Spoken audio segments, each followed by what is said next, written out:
Perek Bet, Chapter 2. Once again, I want to thank Dana and Ilan Rubenstein for dedicating the series for the year. And also, we link to this session specifically the following donations from our Day of Giving back in July. Shirley Osler, Simone and Jack Oziel, and Devorah and Howie Paskowitz. So thank you very much. We started out Chapter 2 by talking about the question of why Achashverosh wants a new queen, whether it's because he remembers the beauty of Vashti, the difficulty of making that fit within the text. We offered the idea that he just mentioned her, and that led his aides to suggest, hey, wouldn't it be great to get a new queen? That was Ibn Ezra.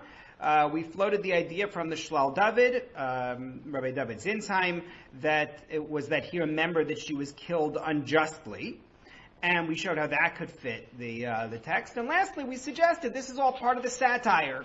It's all part of seeing Achashverosh as this Persian polygamist. We also had the idea that Moshe pointed out that Achashverosh wants the power that comes with the search and selecting somebody who will be under his control, which fits other themes that we've mentioned. We talked more about that. We talked about the Medrash as well, about Achashverosh actually executing the counselors who had told him to get rid of Vashti. And that was a piece of it as well. But then we moved into a discussion which is really front and center today about how the book of Esther presents the Jews as a population in exile. And that's where we begin. And we said that starts with the very first mention of Jews. In Perek Bet Pasuk Hey, Chapter 2, Sentence 5, we are introduced to the Jews by telling us that there's this Jewish man, or not Jewish man, that's already a mistake, Ish Yehudi, the man from Yehud, which we noted last week is Yehud is the name used in Daniel, it's used in Ezra as the name for Judea, and he came to live in Persia as part, or Bavel originally, as an exile. So right off the bat, we're introduced to the Jews as a nation of exiles. But more than that, we start off with Rebecca's question, with the tension about whether Mordechai and Esther want Esther to end up in the palace or not. How do we understand how Esther ends up in the palace? So, in order to address this question, we could just ask it off the top of our heads, hey, what do you think? Does she want to be there or not? But I prefer to go with something a little more rigorous. I think we should take a look at Chapter 2, Sentence 10. Perek Bet Pasuk Yud, in which we are told, Lo higida Esther es ama ve'es moladeta. Esther does not share her nation. She does not share where she was born or the people from whom she was born, because Mordechai told her, don't tell anybody. So the question fundamentally is, why not tell? Why are you keeping your heritage a secret? So one school of thought is Rashi's approach. If you take a look on the source sheets, hopefully everybody got them. I started now including a note in my emails. I don't think I did it for this class. I did it for my Shmuel one on Thursday, explaining how to download the sheet if you're having trouble. With a picture of the down arrow and all of that. So that will make it into this email I expect next week as well. But if you take a look at source number 2 on your sheet, Rashi says, here's why Mordechai says not to tell. Kedei sheyomru shehi mimishpacha bizuya. So they'll say, she must be from some lowly, degraded family. Vishalchu, and they'll send her away.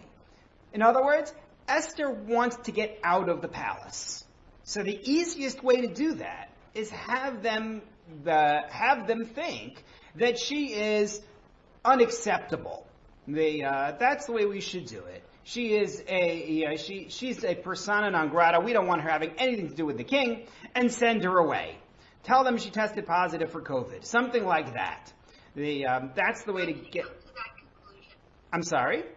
How does Rashi come to that conclusion? So Rashi, as a general rule, is not saying his own things. Rashi usually is quoting you a medrash. And this is an idea that appears in enough different places that I suspect it is coming from a midrashic root, although I can't show you where it is. I didn't see a medrash that says it, but it's a popular idea. And from a logical perspective, it makes sense for two reasons. One of which Rashi gives you. If you take a look at source number 2 still, look at the second half of what Rashi says. That tips you off about what the evidence is for this. He says, "She'im yed'u she'im mishpachat Shaul hamelech, hayu machzikim ba." Because if they knew that she was from the family of Shaul, they would keep her. So what Rashi is doing here is he's telling you that she has something to hide. It's not a question of telling them, I am a Jew, or not telling them I am a Jew. She's descended from Shaul. How does Rashi know she's descended from Shaul? Where did Rashi get that? Maybe from Yishmini. That's close. It must be a medrash. No, it's not. It's a pasuk. No, it's right there. It's right there in the pasuk. Chana is smiling. Go ahead. Pedigree. Sorry? It tells you the pedigree of Mordechai. Yeah. Ben Ben Kish. Kish. Shaul, King Shaul is Shaul ben Kish. So the thought is that Mordechai is a descendant of Shaul, and we know that Esther is his first cousin, right? Their fathers are brothers. So therefore, if he is from there, then she is from there. And Rashi is saying to you, this isn't a choice between saying Jewish or hiding being Jewish. She has royal pedigree. Why wouldn't she say, Ruchama Rakshniya, why wouldn't she say that she is royal? It must be because if you say you're royalty, then you're more desirable. She wants to be undesirable. That's one piece of evidence. The second piece of evidence has nothing to do with the text, but simply what nice Jewish girl would want to be with Achashverosh, this horrible human being. Achashverosh is, to quote Yoram Chazoni in The Dawn, Achashverosh is a serial rapist. He is having all these women brought to him from around the kingdom, each one day after day after day, to be consigned afterwards to his harem. They're never going to get married. They're never going home. He's a horrible, why would she want to be there? So Rashi says, number one, you're concealing royal heritage. Number two, the alternative is going to Achashverosh? There's no way she wants to be there. It must be hide her identity so that she won't become queen. Ruchama. But he doesn't care about important heritage. All what he wanted is Betula and Yafa. That's all what he wants. So Ruchama, hang on. If we look at verse 3, that's what he asked him to look. To look for the Betula and Yafa. That's what is important to him. Right. So Ruchama suggests that actually such a strategy could backfire. Because in fact, what Achashverosh wants is just, as you say here, Betula Yafa is what his assistants, what his servants said. It's not what Achashverosh said. But it does indeed backfire. Because she gets selected. No, in Pasuk 3 it's written, Yeah. נכון. נכון, אבל זה היה בעצת המשרתים. זה לא היה דבר שהוא בדה מעצמו. זו הייתה עצתם. מכל מקום, עצתם קיבלה חן בעיניו. מצאה חן בעיניו, נכון? הוא הסכים. But Janine, hang on one second. The truth of the matter is that this does backfire. If that's what they're trying to do, to keep her away, it doesn't work. But that's one way to look at the strategy that's going on here. Janine. Well, he was trying to replace another daughter of a king, another royal woman, so this would have been a plus for him, besides everything else, her beauty or whatever, but would have been a feather in it. But only, assuming he wanted that. Remember, we talked about the possibility that he dafka wants. He specifically wants somebody who does not have that background, somebody who can't challenge him. So again, we do this all the time. We come up with strategies. We have these great ideas, and sometimes they work, and sometimes they're a bust. That's the way it goes. Achashverosh here is, Achashverosh. Mordechai and Esther are trying to do something, and maybe it works, and maybe it doesn't work. I have way more to say about this. I see 2 notes in the chat, and Moshe has his hand up. But there's so much more to say. We've only seen one fragment of one point of view. So I'm going to address the 2 chat notes very fast, and then we're going to see more about this. Otherwise, we'll be in chapter 2 forever, and Susan will laugh at me for the rest of the year for thinking we're doing more than Esther this year. So, number 1, maybe she doesn't want to be Vashti. Number 2, and be killed. I think that's a valid reason also not to want to become queen. Aside from the horror of being Achashverosh's wife, do you really want to be vulnerable to his whims and moods when he's drunk? So I think that's a fair point that Leah makes. And then the other is Jules and Carla, right? He may also be in search of a new queen, not another harem member. He also will need an heir, and that's a fair point. Nonetheless, he picks the one who doesn't have any sort of heritage. Moish, I'm going to hold your question until I get to go through this in general, because there's so much to say here. Ibn Ezra has a very interesting idea about this, and it doesn't seem like Ibn Ezra. This doesn't sound like something Ibn Ezra would usually say. He says they're actually concealing her identity because she wants to be able to live as a Jew in the palace. And once you tell them you're a Jew, they start watching what you're doing.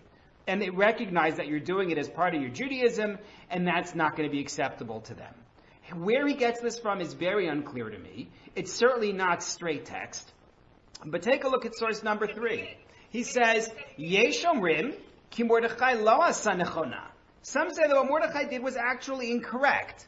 Incorrect in the sense that, watch what he says, the Shetzival Esther shelo tagirima ki pachad shelo yikachena hamelech liisham yeda shehi mei hagola. He says some suggest that Mordechai says that she shouldn't speak up because he's afraid that if she says she is from the diaspora, Achashverosh won't want to marry her. In other words, she's concealing a negative heritage, not a positive heritage. And I'm going to come back to that idea. That's not Ibn Ezra's core idea that we're getting to. He mentions that idea. Why would he identify it as the Golah? I'm going to come back to this idea. I'm not defending it or discussing it yet. V'acherim amru ki b'derech nevuah o b'chalom yada shetavo tishual yada li Yisrael. And he has a second idea. He says some say he wants her to become queen, specifically so that she will end up bringing rescue to Israel. Again, I'm not dealing with that answer because he rejects it. We're going to come back to that answer. I want to get to what Ibn Ezra does choose for himself. V'anachon be'enai. It appears good in my eyes. Ki asa zeh Mordechai ba'avur shetishmor Tarat Hashem b'seiter. He does this that she can keep Judaism in private. Shelo tochal nevelot, so that she won't eat treif. V'tishmor Shabbatot, she can keep Shabbos. V'lo yagishu mishartim, and no one's going to notice because they're not on the lookout for it. Ki im yivada davar, if it were known, Shema hamelach yachlichena, maybe the king would compel her to violate Judaism. Oh yahargena, or he would kill her. Kibal korchanit b'sar. Remember, she's taken there against her will. So Ibn Ezra throws you this idea after first mentioning 2 other ideas that he rejects. He throws you this idea that the goal is for her to be able to practice Judaism, and therefore you have to keep things on the down low. They can't be aware. So far I have Rashi, who says she's concealing a positive heritage, so that she will be considered unworthy. By the way, I couldn't get a word in edgewise to say it before, so I'll say it now. There are actually those who contend that neither Mordechai nor Esther are from Shaul. Because if you look at the lineage, back in sentence 6, it says that he is the son of Yair, the son of Shimei, the son of Kish of Binyamin. Clearly, we didn't list every member of the family line, right? Meaning, Kish, if this is indeed Kish, the father of Shaul, you're talking about somebody who lived at minimum 500 years before Mordechai. You're not telling me that this is Mordechai is the great-grandson of someone 500 years earlier. Yes, we have such concepts, but we don't apply them here. Rather, it's listing some people who were known to us. Well, if one of the people in the line was Shaul, he would qualify as known. More so than his father Kish. So his father Kish is wonderful, he's a Gibor, but he's not Shaul. So there are those who argue that actually Mordechai is some kind of a nephew. He's not part of the line, and therefore Esther also is not a direct part of the line coming from Shaul. That's just a side note. But Rashi says they're concealing a positive heritage in order to avoid her becoming queen. Ibn Ezra says what she's concealing is her Judaism, so that she'll be able to practice Judaism even if she's stuck in the palace or in the harem. And then you get the other view. And the other view is the view that Ibn Ezra rejected already. It's the view that says that actually Mordechai wants her to be selected as queen, which Ibn Ezra views as a bad thing to want. But he wants her to be queen, and what he's actually concealing is galut. He's concealing the fact that they come from the Jews who were exiled. So Rebecca asked the question in terms of why we would label it the Golah. Golah does not mean a place the way we use the term Golah to mean the diaspora. Golah means those Jews who were exiled. That's the use of the term. Yes, Rebecca. But the question is, you're saying that she was just a Jew from Shushan, that would be fine, but the fact that she's a Jew from an exiled Jew, that is what makes it unacceptable? Well, there are no Jews from Shushan. There are no Jews from Shushan. There are only Jews from the diaspora. Exactly. So why use that term rather than saying he doesn't want, because it's the fact that it's a refugee population. That's what makes them undesirable. It's a refugee population with all the overtones that brings with it in our day. That's the way they're looked at. Rabbi Chaim ibn Attar, in his Or HaChaim commentary to Megillah, well, it's not Or HaChaim actually. Or HaChaim is his commentary to the Chumash. His commentary to Esther is called Rishon LeZion. Offers us this idea. He says, and here, because it's a long text, I'm just going to read my English translation aloud, and Moshe, I still see your hand. I will get back to you. He says, it appears that two reasons compelled Mordechai to instruct Esther not to say anything. First, when he saw that Esther was taken by the empire, and it is known that Israel at that time were captives, right, shvuyim, and of low esteem, kalei ha'erech, they were not valued. Mordechai was concerned for Esther's honor, that she not be degraded in the eyes of Achashverosh because of her low status as part of the captivity. But her low status would not prevent Esther from doing, it should be Achashverosh, sorry, I was translating too quickly.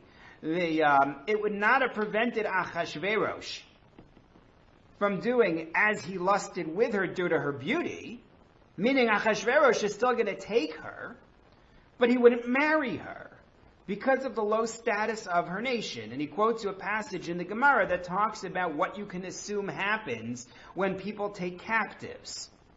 The Talmud says of Esther that she knew Achashverosh would not marry her because she would not be suited for monarchy. Therefore, in other words, let me just take a step back and explain the logic.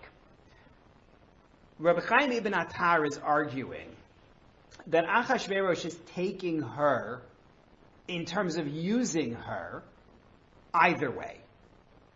Whether she is an exile or refugee, or whether she is a noble, isn't going to make a difference to him.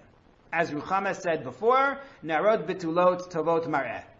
The pedigree doesn't matter at that stage. So Mordechai says, look, she is going to be taken anyway to Achashverosh. And he's going to do what he's going to do, and there's absolutely nothing I can do to prevent that from happening. But if she has to go there anyway, at least let her go there as a queen. And so he continues and says, therefore, he instructed her not to tell, For even Achashverosh would take her for relations. She would not remain in this low position. Especially within the words of the sages that Achashverosh hated Israel. That's Midrash, that Achashverosh doesn't like us to begin with. It is obvious that he would not make her the queen and would not place the crown of monarchy upon her head. Whether Achashverosh liked us or not, we'll get to in chapter 3, God willing. But he's not going to make her the queen. He's not going to give her monarchy if he thinks that she's a Jew. So therefore, conceal that you're a Jew. Conceal that you're a refugee, certainly, and maybe you can become queen. And then he continues to say, it's not just making the best of a bad deal. You have to go to the palace anyway, better to go as a queen. But also, you may end up being useful. He says, I also say that Mordechai knew well that Esther was not taken to the palace for nothing. And here he's quoting you a medrash, by the way. He doesn't say it, but it's actually a medrash found in a couple of different places. For Mordechai knew the righteousness of this righteous woman. And God forbid that God should bring her to this, other than for a great need, as developed in the end. As he said to her, who knows if for a time like this, you arrived in the monarchy.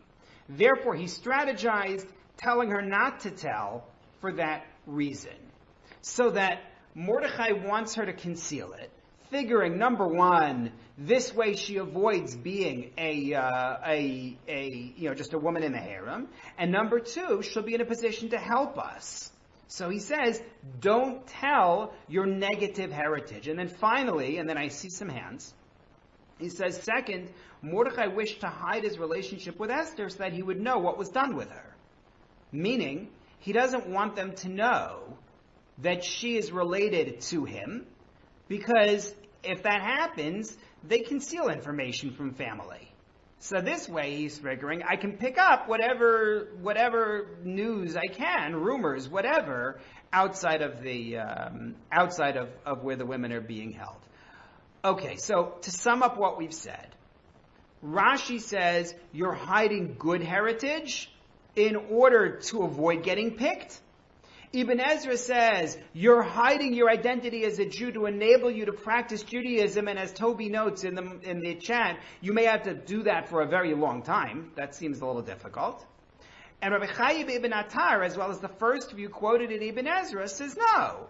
Achashverosh isn't going to marry an exile. He's just going to use her and stick her in the harem. So better to hide your negative background and hope that will help you to become queen, so that at least you have queen status and not harem status, and so that you might be able to help the Jews in general.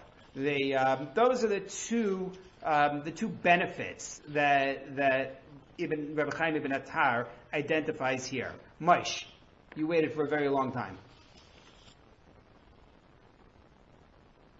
I can't see you and I can't hear you.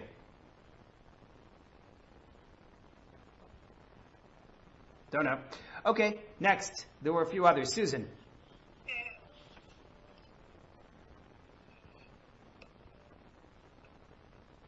Susan, you're muted.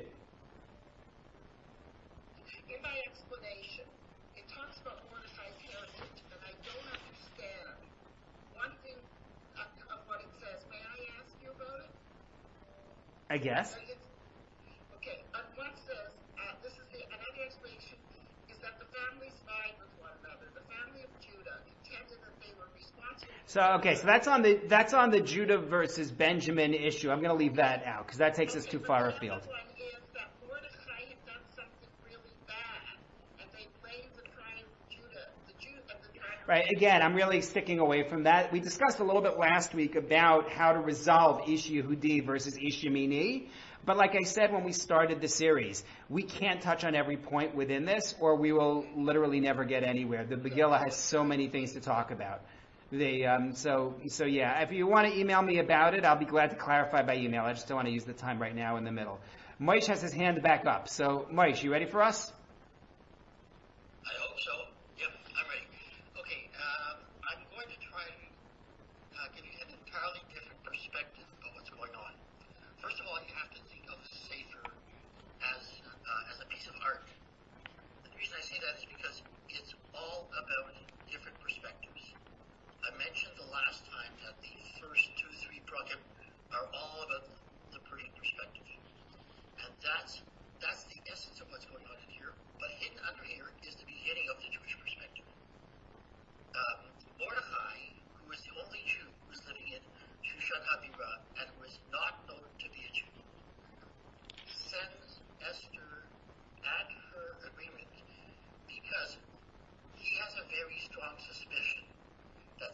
terrible is about to happen.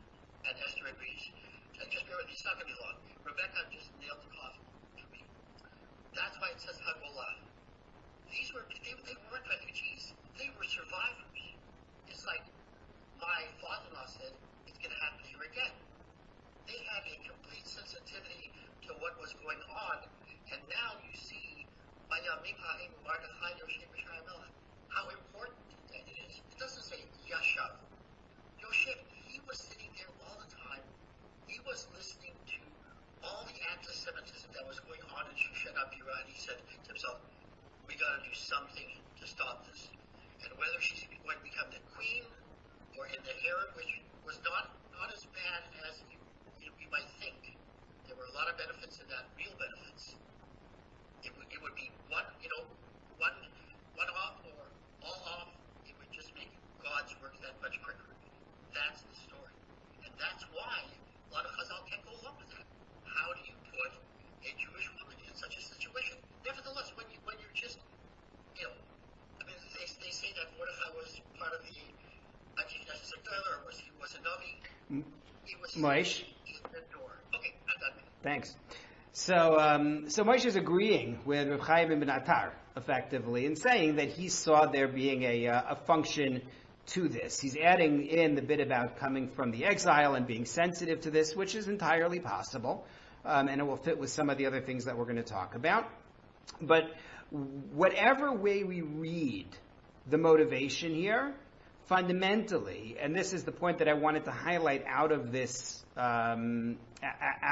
piece of things, of not telling her identity, Mordechai and Esther are reacting to being a nation in exile. Whether you take Rashi's approach, which is you're in exile, stay away from the government. You don't want them to know you. You want to be quiet and fly under the radar. That's Rashi's read. Or whether you take Ibn Ezra's view, which is protect your ability to follow your religion, again, by making sure they don't know what your religion is. The less they know about you, the better off you are. That's Ibn Ezra. Or the position of Reb Chaim ibn Attar, which is look for a way to protect your people. All of these are exile mentalities. Whether you take Rashi, Ibn Ezra, or Reb Chaim, whether you're being protective or whether you're being adventurous, these are all elements of the Jews seeing themselves as vulnerable. It's only a question of what you're trying to protect and how you're trying to protect it. But there's more. There's more to be said here regarding this vulnerability and regarding the exile state. And here we get to a question which everybody asks regarding the book of Esther. I already alluded to it last week. And that is the question of the names Mordechai and Esther. I gave you the links again in source number 5 for anyone who didn't get a chance to look at it last week. The problem fundamentally is that these are the names of a Mesopotamian god and goddess. Whether Assyrian, whether Babylonian, Marduk is supposed to be a god of war, Ishtar is a goddess of love/war, and even though in the Megillah we mention that Esther has another name, she is also named Hadassah, we never use it. We mention it in order not to use it. So the question that you have to ask is, why are the heroes of a Jewish story named for Mesopotamian gods? So some have argued, I think very, very unconvincingly, that this shows assimilation. I think that's a really hard sell. First of all, you know that it's not assimilation to the Persians because these aren't Persian gods. They're Babylonian gods, they're Assyrian gods, they're not Persian gods. And while it's true that the Babylonians take on Assyrian gods, and you see the Persian king Cyrus invoke Baal, which is Babylonian, we don't find Ishtar and Marduk associated with the Persians. That's number one. So I think it's difficult to make that argument. Number two, And more fundamentally, if you look in an unvarnished way at how Mordechai is presented in the Megillah, he is presented as a religious figure. He's not presented as an assimilated figure.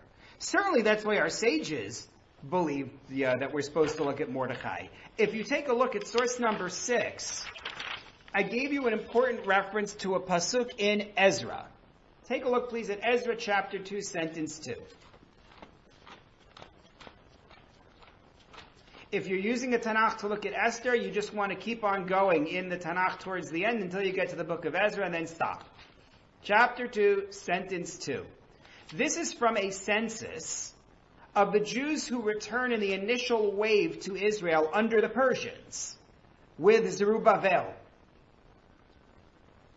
And in chapter 2, sentence 2, we are told, those who came with Zerubbabel were Yeshua, Nehemiah, Sariah, Re'eliah, Mordechai, Bilshan, Mispar, Bigvai, Rechum, Ba'ana, Mispar, ... Bunch of names, including the name Mordechai. And our sages understood that this is indeed the same Mordechai. Then how did he get back to Persia? We'll talk about that.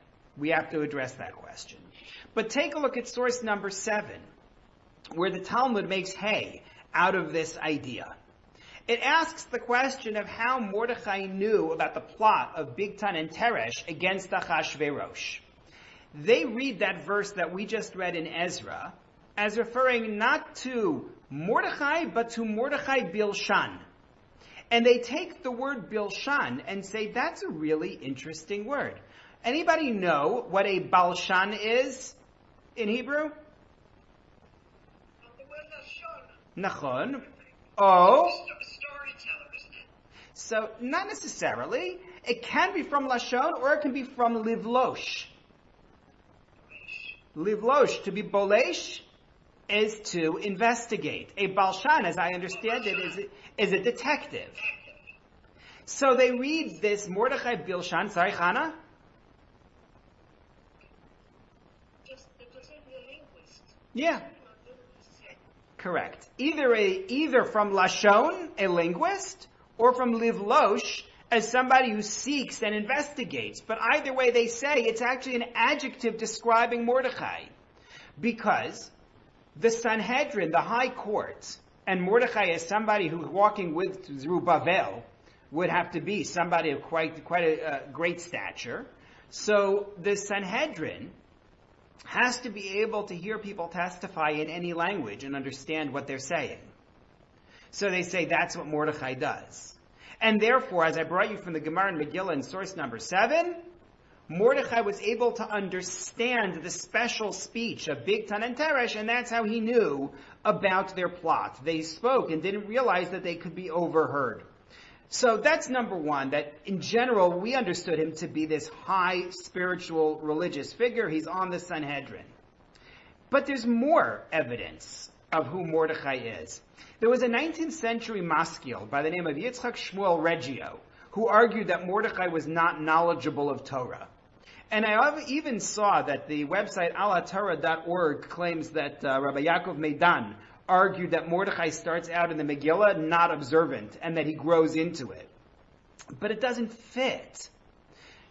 Take a look at source number 8. I gave you a reference there to a verse from Malachim Bet, Kings 2. This is a very important passage. Kings 2, chapter 24.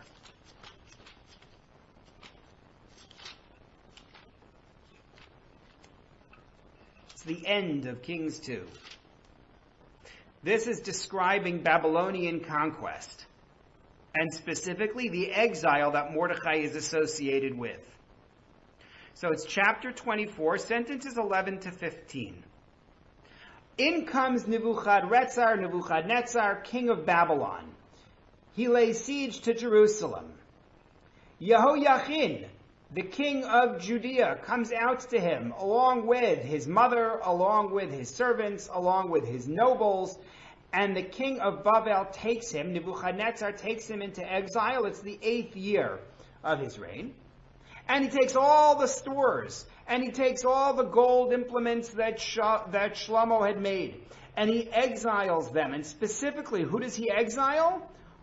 Sentence 14, all of Jerusalem, all of the nobles, all of the mighty people of substance. That's who he takes into exile. That's the exile where Mordechai goes. Because the Megillah tells us in chapter 2, sentence 6, that he was exiled with Yechoniah Melech Yehudah. That is this exile. Yechoniah and Yehoiachin are the same person. Don't get confused. It's one of those things that happens. So what you're seeing there, and hopefully this will clarify where we're going with this, is that Mordechai is a man of status. He goes into exile with the leadership of Jerusalem, those who are the muckety mucks, so to speak. He's not somebody of low standing. And then you see him in the Megillah in chapter 3, refusing to bow to Haman. Refusing to bow to Haman was not unique to Mordechai. Who else within this exile refused to bow in Tanakh? Daniel. Not Daniel. He wasn't in that story, but you're close. Hananiah, Mishael, and Azariah, Daniel's friends. Daniel seems to be out of town for that story. But Hananiah, Mishael, and Azariah refuse to bow as well. They get thrown into a fiery furnace, and they merit to be saved via a miracle. Mordechai is in very good company. But not just that. Why does Haman want to destroy the Jews? It's Mordechai who is not bowing to him. What does the Megillah say? Why does Haman want to destroy the Jews?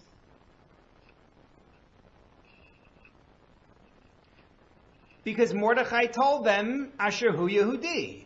Mordechai is straight up honest about who he is. He doesn't deny being from Yehud. In other words, if you're going to argue that Mordechai is some assimilated person in that society, you're dealing with somebody who, number one, was part of the nobility, the higher-ups, when they went into exile, possibly went back with Zerubbabel among the leadership to Israel. He identifies explicitly as a Jew from Yehud, the hood you might say. He refuses to bow, like Hananiah, Mishael, and Azariah. And what is his reaction when he finds out about the decree of Haman, the decree that all the Jews should be killed? How does Mordechai respond? First, he does the whole sackcloth and ashes thing, right? But then what's the strategy that Esther comes up with? What should they do? Fasting. It's a religious response. They fast for 3 days, right? They fast for 3 days. So I read somebody who said, I thought this was very funny, that maybe this fast is not a religious thing because it doesn't say they prayed. Apparently they went on a weight loss program. They want to kill us, so I guess we should go on a weight loss program. We're going to go on a diet for 3 days. That doesn't make any sense. But what's worse is that it displays ignorance of the book. This is the problem when people don't read to the end. I understand the end of the Megillah is not as exciting as the beginning of the Megillah. But take a look at chapter 9, sentence 31 in Megillat Esther.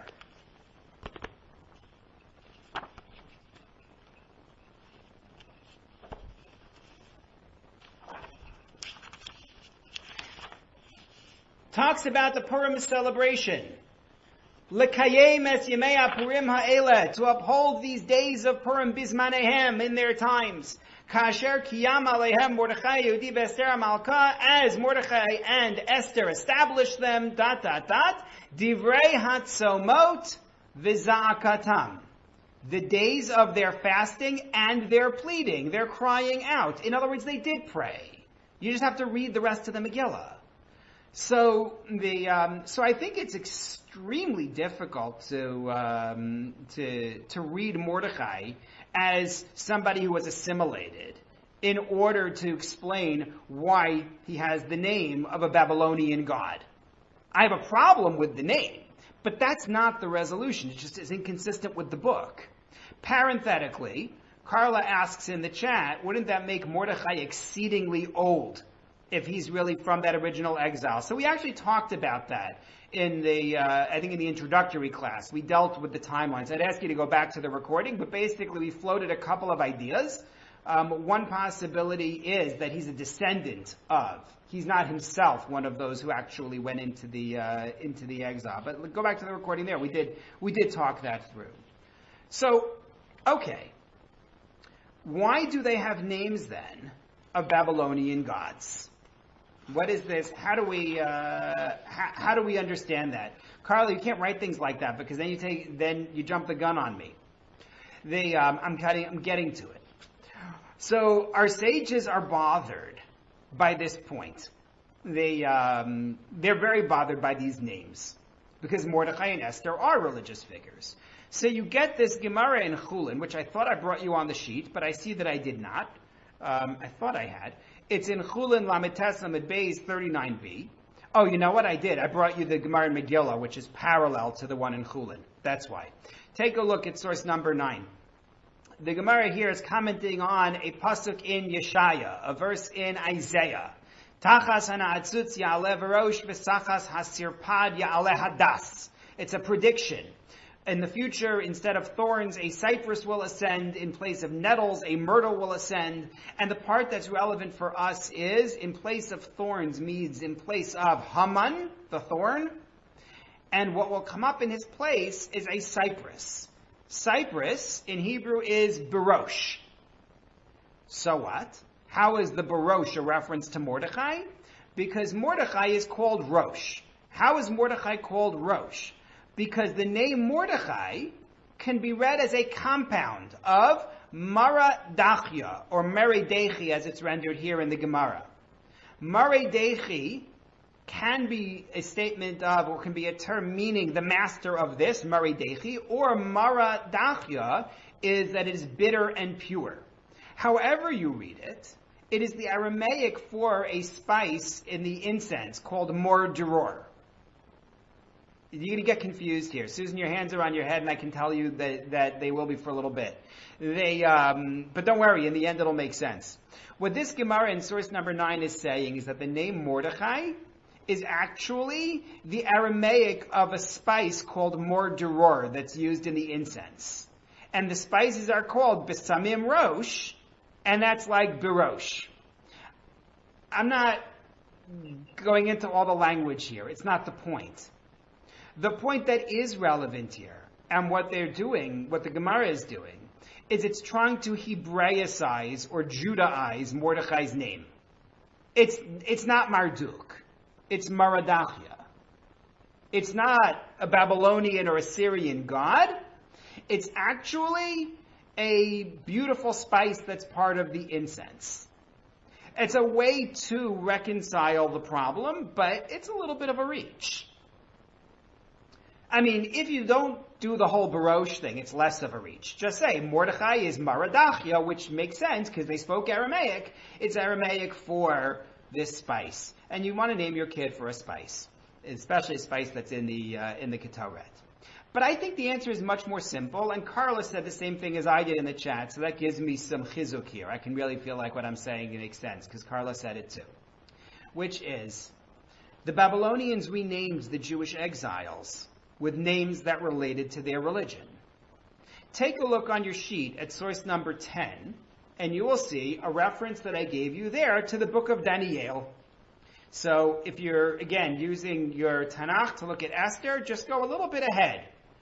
And you will see the next book, or maybe, it depends on exactly how they arranged it, but it could be the next book, is indeed the book of Daniel.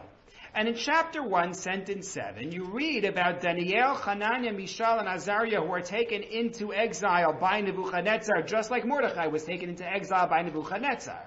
And what did the king do, among other things? Vayasem lahem sar hasarisim shemot. The officer in charge gave them names.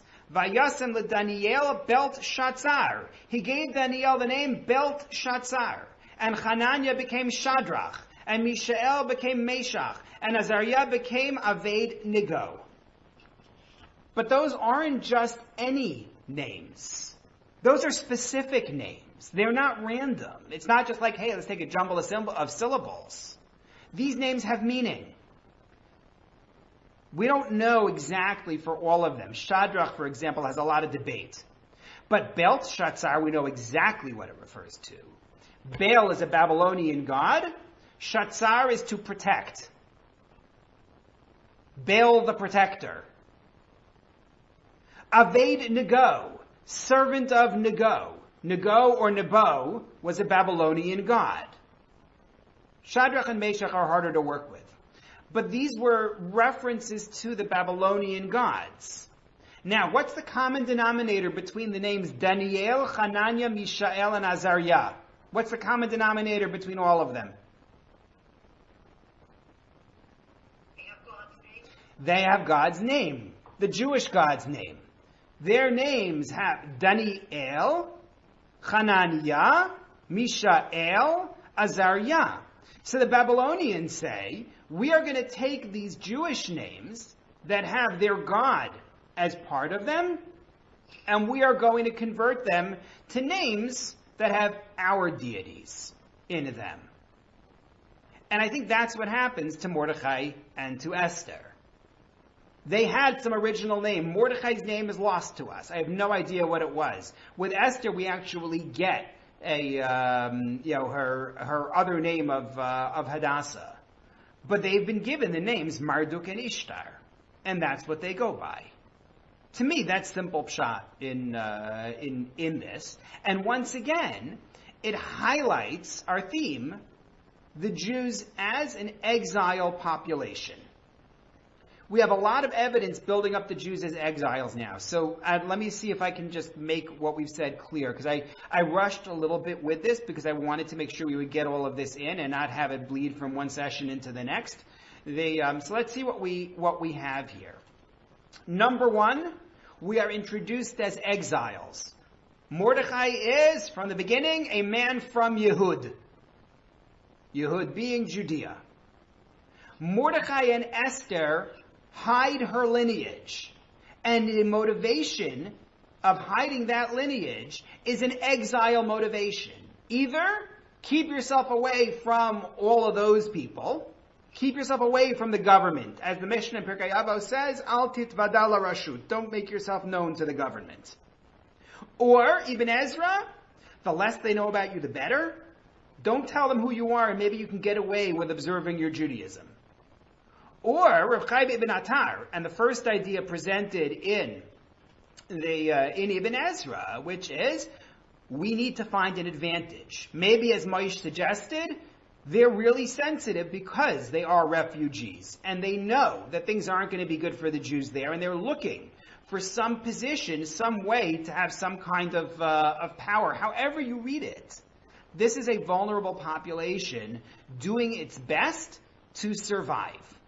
And then finally, our big righteous heroes have the names of Babylonian gods. Their names have been changed. They, by the way, just to clarify, they were exiled originally by the Babylonians. They're now among the Persians. I mentioned before, and I think I might have caused some confusion by pointing out, these names aren't Persian gods. They're Babylonian gods. They come into exile under the Babylonians originally. My point was only that this didn't represent assimilation into Persian society. So the message that comes out of this, and I see your hand, Moshe, the message that comes out of this is that this is a book with messages for the reader who is in exile, who is in Galut. The book is establishing its bona fides for us. It's saying, you, the reader, who are living outside of the land, this one's for you. This is a story that you'll be able to relate to, and that will carry messages for you. Now, I had wanted to start on the next point because Mordechai does something odd here. He hangs out at the king's gate, but we're not there yet. I'm going to take Moshe's comment or question first on what we just said, and then if we have a minute left, then we'll go into Mordechai at the king's gate. Yes. You've just explained something I have never understood, and nobody has ever explained. Okay. Why do we have the 10th parak altogether? So, Moish, don't go to the 10th parak yet, because I have some wonderful things I want to say about the 10th parak, but only after we've done the 9th. It's not about the 10th parak. It's what this. It says, "Vayasem hamelech achar Perosh mas." You want to put a tax on? You got to know my name. That's why I have to send them. No, I'm not joking. That's for sure how they did it. They didn't start Jewish names. Fine. You know, it's like when our grandparents came from Europe to Canada, they took their Jewish names and they made something out of it. The customs officers in Halifax. Right. So we'll talk more about it. I hear what you're saying. I hear what you're saying. Yes, Susan. I'm just a little confused with all of this. But how long was the Babylonian exile? Isn't this much later if they're already in Persia? So how did he have the name of the Babylonian if it's longer? So the Babylonian exile is 70 years.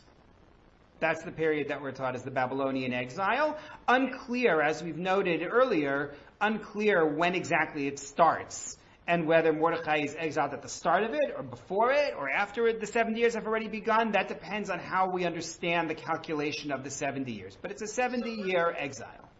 So we're saying Mordechai moved from Babylonian, where he got this name, to Persia. No. The Persians conquer Babylon. The Persians conquer Babylon. So he stays where he is, but kept the name of the Babylonian. So maybe he stayed where he was. This is part of where we're going next. Shushan was the site of the winter palace of the Persian Empire. This is where the king spent his time in the winter. It's possible that Mordechai lived there in general. It's also possible that Mordechai went there specifically because he wanted to be near the palace. And so there's more to talk about next week about this question of what Mordechai is doing in Shushan. So that's going to be next week. I used to think Esther was simple. Now you've made it more complicated than anything. Well, that's my job.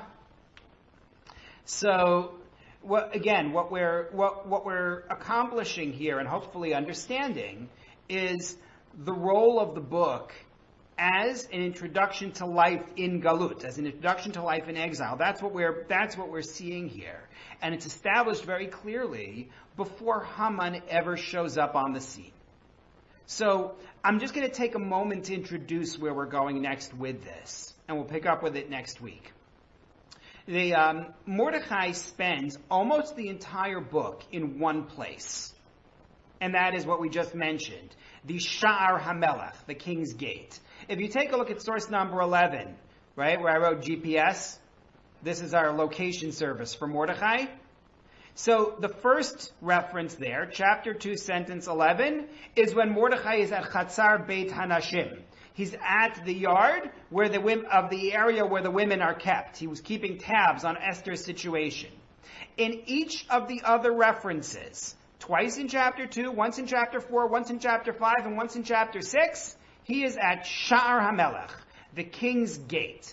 And the question that we're going to have to ask is, what is Mordechai doing there? How do we understand Mordechai being there? Does this indicate he's in a position of power? How would you square that with being in exile? So we're going to see different points of view as to what Mordechai is doing at the gate.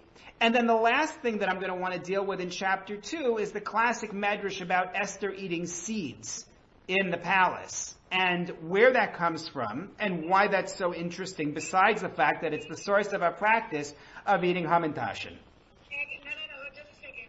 But this comes from Daniel. Daniel also did not... That's part of our question, which we will get to, Ruchama.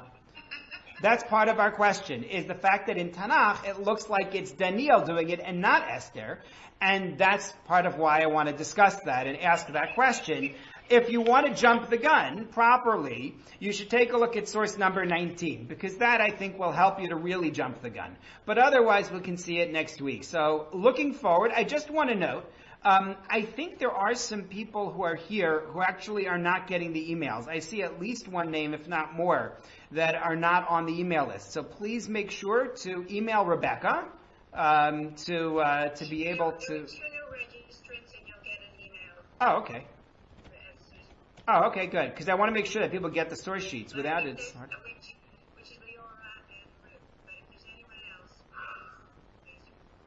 Okay. Yeah. No, I just put Rebecca's email in the chat. So anybody who wants to be on that email list, please. Sorry. Anybody who wants to should please email her. Okay. Thank you very much, everybody. Thank you, Rabbi Torczyner. It was great.